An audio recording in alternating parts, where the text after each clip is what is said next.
Bien. Alors on continue. On s'est arrêté la dernière fois sur les fonctions de recherche d'un utilisateur. Une fonction qui permet de rechercher un utilisateur par login et l'autre par email. Bien. Alors une fois que c'est fait, on passe maintenant à la mise à jour du mot de passe ou bien l'initialisation du mot de passe d'un utilisateur. Bien. Alors ce qu'on va faire, on va d'abord récupérer l'email de l'utilisateur. C'est parce que normalement, pour pouvoir modifier l'email d'un utilisateur, normalement, il faut donc on lance l'initialisation de mot de passe d'un utilisateur par le lien mot de passe oublié. Là, on doit saisir l'email. L'utilisateur doit donc saisir son email. Alors, une fois l'email saisi, donc, on va le récupérer. Nous, ce qu'on va faire, on va récupérer l'email de l'utilisateur et puis on va le rechercher de la base de données. Si l'email existe, bien sûr, donc c'est-à-dire si l'utilisateur existe dans la base de données, alors il va permettre de modifier son mot de passe. Bien. Alors, c'est ce qu'on va faire là-dessus. On va d'abord récupérer le mot de passe ou l'email saisi par l'utilisateur dans la zone de texte de recherche, de la zone de texte de saisie de l'email de l'utilisateur. Bien, ce qu'on va faire, donc on va utiliser, puisque notre formulaire se base sur la méthode POST, pour l'envoi des informations sur la méthode POST, alors on va donc utiliser donc la variable globale POST pour récupérer les données, parce que donc notre formulaire il est là, donc il utilise la méthode POST. Bien, alors là, donc juste ici, donc on va désactiver cette fonction là parce que c'est uniquement pour le test. Je vais déclarer une variable et je vais récupérer le contenu de la variable post ou le paramètre email de la variable global post. Mais tout d'abord, comme d'habitude, il faut toujours s'assurer que le paramètre existe. Donc c'est ce qu'on va faire. Alors if donc isSet, alors if isSet, le paramètre à tester, c'est le paramètre email dans la variable global post. Donc voilà. Ok. Alors le paramètre s'appelle email. Alors si donc le paramètre email existe dans la variable global post, alors on va le récupérer et on va stocker son contenu dans une variable qu'on va déclarer également. On va la nommer email. La variable sera nommée email et on va placer dedans donc le contenu de ce paramètre envoyé par notre formulaire. Sinon, bien sûr, il n'y a pas d'email saisi, donc on va tout simplement récupérer une variable, une chaîne vide. Voilà. Alors une fois l'email récupéré via le formulaire, on va le rechercher dans la base de données. Et c'est ce qu'on va faire exactement par la fonction de recherche par email. On va remplacer cet email là par défaut par l'email saisi par l'utilisateur. Donc on recherche l'utilisateur ayant cet email. Alors cette fonction va retourner bien sûr un nom. Si l'utilisateur existe, il va retourner les données de l'utilisateur. Sinon, il va retourner donc une valeur nulle. Là, on a testé si l'utilisateur est nul, donc est différent de nul, c'est-à-dire si l'utilisateur existe, on retourne son login. Sinon, email incorrect. Là, normalement, je ne vais pas retourner son email, mais plutôt, je vais donc récupérer.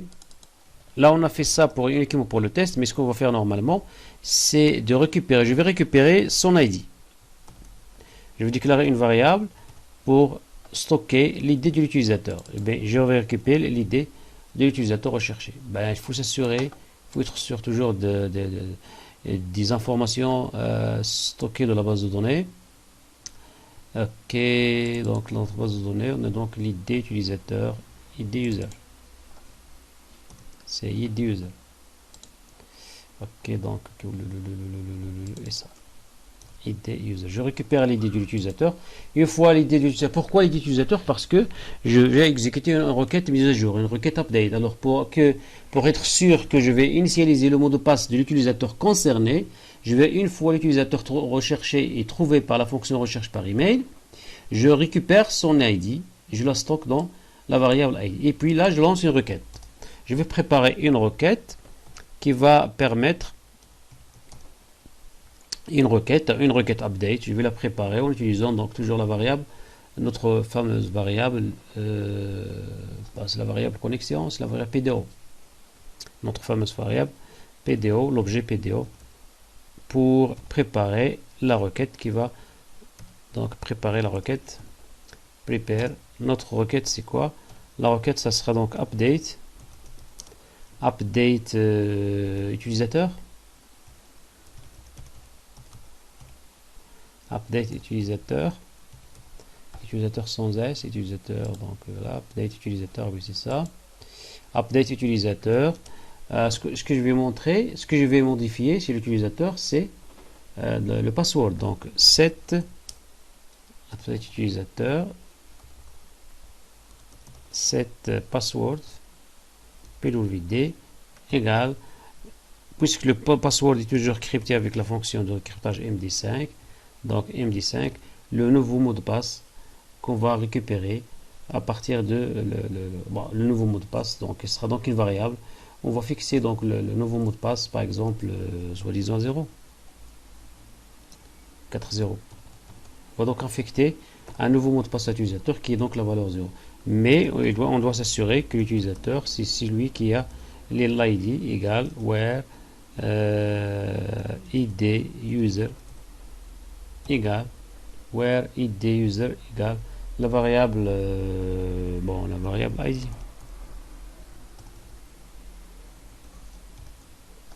Id utilisateur égale la variable id, cette variable là. Voilà, point virgule. Alors là, on est sûr que l'utilisateur qui sera mis à jour, c'est donc l'utilisateur ayant l'ID qui est égal à cette valeur là. Alors là, on doit donc ajouter les accolades parce qu'on a donc plusieurs instructions. On a plusieurs instructions dans là. On a donc plusieurs instructions, donc on doit donc rajouter les accolades. Ok, on va ajouter les accolades. Ben, c'est obligatoire puisqu'on a plusieurs instructions après le cas else. Après le cas if, donc on a plusieurs instructions. Idem ici pour le, là. Donc on va rajouter des accolades aussi. Comme ça pour éviter les erreurs de compilation. En fait, il n'y a pas d'erreur de compilation, mais si on n'ajoute pas, si on met pas les accolades, alors au cas où le test, cette expression soit vraie, la seule instruction qui sera exécutée, c'est celle-là. La seule instruction qui sera liée à cette condition est la première. Ben, sinon, la deuxième instruction sera toujours exécutée, quel que soit le résultat de ce test. Alors, pour que ces deux instructions s'exécutent uniquement si le résultat de ce test est vrai, alors il faut les mettre dans un bloc. Il faut les insérer dans un bloc en utilisant les accolades. Ça veut dire ces deux instructions-là seront exécutées uniquement si ce test logique est vrai. Bien, je récupère l'idée, je prépare une requête qui est donc update, mettre à jour quoi? Utilisateur, je sais bien qu'il y a une erreur, utilisateur, set password égale MD5. Là, j'affecte les 4 0 comme mot de passe initial, comme nouveau mot de passe à l'utilisateur concerné. Mais l'utilisateur concerné, pas parce que là, je dois tester, je dois vérifier, je dois filtrer les utilisateurs par leur ID. Donc, where id user égale à ça. J'exécute la requête tout simplement, puisque j'ai inséré toutes les valeurs, j'ai pas besoin de tableau de contenant donc les paramètres, j'exécute uniquement la requête en utilisant donc le paramètre, en utilisant donc la fonction execute. Donc, en requête. Exécute. Et là, il n'y a pas de paramètre puisque je l'ai inséré. J'ai inséré donc le paramètre ID, j'ai inséré donc la valeur par défaut 4.0. Donc il n'y a pas de paramètre d'exécution, uniquement exécute sans paramètre. J'exécute la requête qui va donc mettre à jour le mot de passe de l'utilisateur concerné. Et là, il faut informer l'utilisateur par la modification. Ça veut dire quoi? Ça veut dire il faut préparer un message qui sera envoyé à la messagerie, à la boîte de messagerie de l'utilisateur, en l'informant que son mot de passe a été bien initialisé et il est devenu donc dorénavant son mot de passe est 4.0, donc qu'il doit le modifier lors de la prochaine ouverture de session. Bien, alors il faut préparer un message email. Alors pour le message email, qu'est-ce qu'il faut pour envoyer un message email? Il y a des paramètres qui sont requis et les paramètres qui sont facultatifs. Nous, ce qu'on va faire, on va faire un message avec des paramètres qui sont obligatoires, bien sûr, et quelques paramètres qui sont facultatifs, qui sont exceptionnels, mais quand même, on va les ajouter. Alors, le premier paramètre, ok, active le jeu de couleur, conserver le jeu de couleur. Alors, le premier paramètre, qui bien sûr qui est obligatoire, c'est le destinataire, l'adresse de l'utilisateur. Le destinataire, on va donc déclarer une variable qu'on va nommer tout. Ça veut dire l'adresse qui contiendra l'adresse de notre utilisateur. L'adresse de l'utilisateur, bien sûr, c'est une adresse. On l'a stockée de la variable email. Elle est là. L'adresse de l'utilisateur, c'est l'email. C'est l'adresse de l'utilisateur qui recevra donc le nouveau mot de passe. Une deuxième variable, c'est l'objet. Donc l'objet de l'email. L'objet de l'email, on va écrire par exemple initialisation de mot de passe. Initialisation de mot de passe. Initialisation de mot de passe. Là, c'est l'objet du message. Et puis donc, le contenu du message. Le texte ou le content. Content du message, c'est-à-dire le contenu. Ou bien tout simplement le message. Ou content, peu importe. Alors là, on va dire par exemple, votre nouveau mot de passe de gestion, votre nouveau mot de passe est devenu, alors tout simplement un message, votre nouveau mot de passe est 4.0. Veuillez tout simplement, veuillez le modifier lors à la prochaine ouverture de session. À la prochaine ouverture de session. Bien. Ça, c'est le message qui sera donc affiché à l'utilisateur sur sa boîte email. Bien. Et puis donc les paramètres d'entête, de notre message. Donc on va déclarer une variable soi-disant en tête. Les en-têtes de notre message, le header de notre message. Il sera donc le premier paramètre, donc le paramètre from. On va dire par exemple pour l'entête du message, from, ça veut dire pour afficher donc l'adresse, si vous voulez, donc de l'expéditeur du message. Alors on va dire par exemple from, donc le message qui sera donc affiché, on va dire par exemple from application, par exemple gestion stagiaire,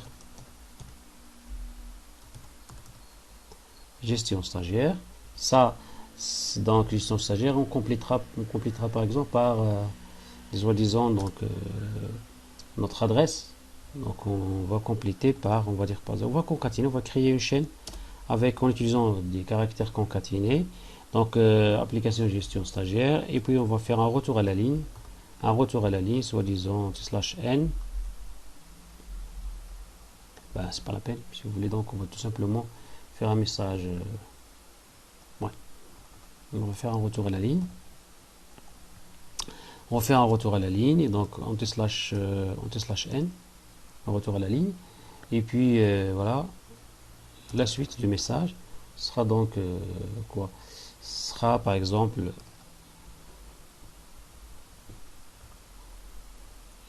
soi-disant cc deux points, par exemple notre adresse. Alors pour adresse, j'ai créé une adresse email spécialement pour cette application. Alors l'adresse email, il est déjà où notre adresse email? Je crois, voilà, l'adresse email c'est ça. J'ai créé une adresse email spécialement pour ce tutoriel. Voilà. Donc tout est là. Je peux envoyer maintenant notre message. Donc mail, j'envoie le message. Là, le premier paramètre, c'est la destination, le destinataire. Donc ce destinataire, c'est tout. Le deuxième paramètre, c'est l'objet ou le sujet ou l'objet du message. l'objet, le sujet ou l'objet, peu importe. Le troisième, c'est le contenu du message. Et puis le quatrième, c'est les headers ou l'entête de message. Les entêtes de message. Bien. Ben, si tout se passe bien, normalement le message sera envoyé à la messagerie de l'utilisateur. Si tout se passe bien, s'il n'y a pas d'erreur. Mais là, il y a quand même quelques petites modifications à faire sur la configuration du serveur de messagerie local de notre serveur de messagerie qui a été installé dans le serveur local. C'est-à-dire, si vous utilisez XAMPP, on va appliquer une petite modification sur la fonction mail, bien sûr en utilisant sendMail, une autre fonction sendMail. Je vais vous montrer, lors de cette vidéo, je vais vous montrer donc les modifications à faire si vous utilisez XAMPP ou web. Je vais donc faire la démonstration sur les deux serveurs, comme ça vous pouvez donc l'appliquer l'un ou l'autre selon le serveur local installé sur votre machine. Bien.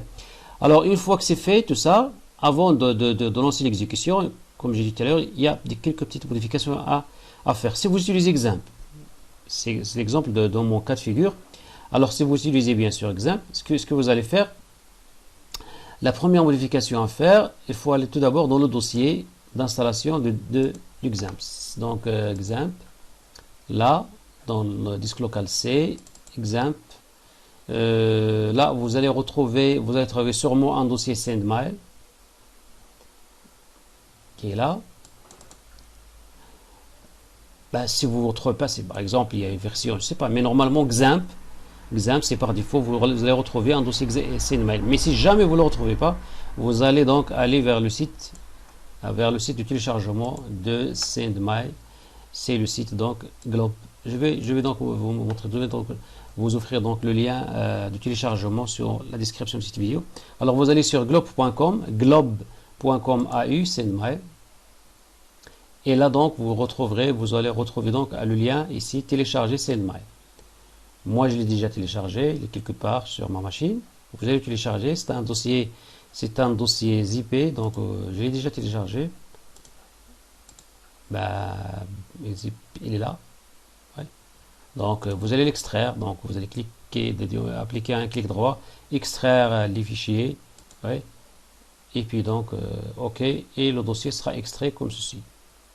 Vous allez donc copier ce dossier, copier vers le dossier XAMPP. Mais avec XAMPP, vous n'avez pas besoin de faire cette manipulation parce qu'il y a déjà le dossier sendMail. Mais là, si jamais vous installez une version qui n'a pas donc une version exceptionnelle, je ne sais pas, et vous ne retrouvez pas le dossier sendMail, c'est la procédure à suivre. Copiez le dossier vers le dossier XAMPP de cette façon-là. OK? Une fois que c'est fait, donc ouvrez le dossier sendMail. Là, vous allez vous retrouver avec un fichier sendMail.ini. C'est un fichier, donc c'est le fichier de configuration de la fonction sendMail. Alors appliquez donc le clic droit, ouvrir avec, et donc utilisez donc votre éditeur par défaut, soit le bloc-notes, soit donc Notepad++, soit donc IntelliJ, soit. Donc utilisez votre éditeur de texte préféré, et sur l'éditeur de texte vous utilisez avec le PHP. Là, moi j'utilise IntelliJ, donc c'est mon éditeur préféré, c'est l'éditeur par défaut que j'utilise actuellement. Alors là, le fichier est ouvert, sendMail. Vous allez donc effacer tout ce contenu. Alors normalement, le fichier par défaut, le contenu du fichier par défaut,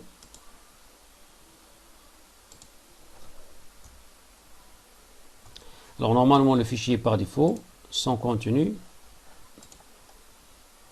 donc je vais donc,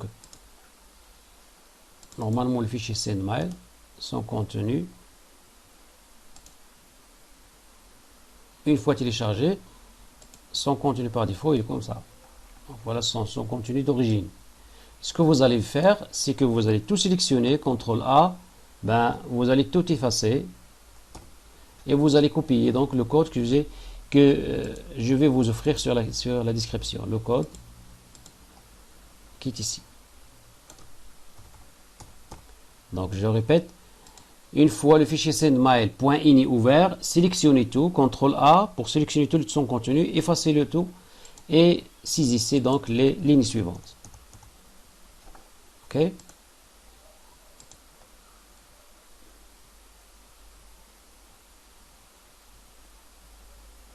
sendMail, SMTP server, SMTP port, SMTP SSL, error log file, de debug log file, etc. Out username, là vous mettez votre email, votre adresse email. Là, moi j'utilise cette adresse email, c'est une adresse que j'ai créée uniquement pour ce tutoriel. Et là, vous mettez votre mot de passe. Là, c'est pas un mot de passe. Là, le mot de passe n'est pas donc réel. C'est un mot de passe que j'ai donc saisi uniquement pour la vidéo. Mais donc, je vais donc mettre la vidéo en pause pour saisir le bon mot de passe.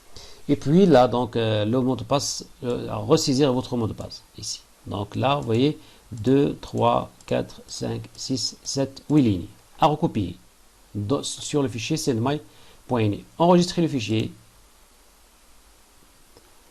Et puis redémarrer le serveur. Si vous avez déjà le serveur qui a été démarré, le serveur WAMP qui a été démarré, là, le serveur Apache qui a été démarré, il faut donc le stopper, le redémarrer à nouveau. Donc stop, et puis restart, pour redémarrer le serveur Apache, le serveur bien sûr local. Là, c'est la première manipulation à faire. C'est ce que vous allez faire sur le fichier sendmy.ini. C'est la modification, c'est la première modification. La deuxième modification que vous allez faire, c'est-à-dire retourner au dossier XAMPP sur disque local C, le dossier XAMPP, vous allez ouvrir donc le dossier PHP et puis donc php.ini. Il est quelque part ici, un fichier php.ini. Il est là, le fichier php.ini. Alors donc deux modifications, deux manipulations à faire. La première la manipulation, c'est au niveau du dossier sendmy. Vous allez donc modifier le fichier sendmy.ini. La deuxième modification, c'est au niveau du dossier PHP. Là, je parle de XAMPP. Donc, sur le dossier PHP, vous allez chercher donc un fichier nommé php.ini. Il est là, php.ini. Ouvrez-le avec votre éditeur préféré, éditeur du texte préféré. Moi, c'est toujours IntelliJ. Alors, là, ce que vous allez faire, une fois le fichier ouvert, vous allez donc lancer une recherche. Ça dépend du éditeur utilisé, mais en général, tous les utilisateurs utilisent donc le raccourci CTRL F pour la recherche. C'est ici par exemple dans la zone de recherche mail. Recherchez donc quoi? Vous allez rechercher donc la rubrique mail function. Mail function. Là, ce que vous allez faire, c'est très simple. Vous allez tout mettre en commentaire. Là, point virgule, ça veut dire le commentaire. C'est l'équivalent de 2 slash en PHP. Vous allez mettre tout le contenu de cette rubrique-là. De cette rubrique mail function, vous allez tout mettre en commentaire. Allez, très bien. Jusqu'ici. Tout ce sauf une ligne que vous allez rajouter, vous allez donc rajouter cette ligne-là. Je vais donc la couper, supprimer tout simplement. Donc vous allez mettre tout le contenu de cette rubrique en commentaire avec des points-virgules. Faites attention, toutes les lignes en commentaire. Et puis donc vous allez rajouter quelque part vous allez rajouter une seule ligne qui est la suivante. Vous allez rajouter cette ligne-là. Sendmy.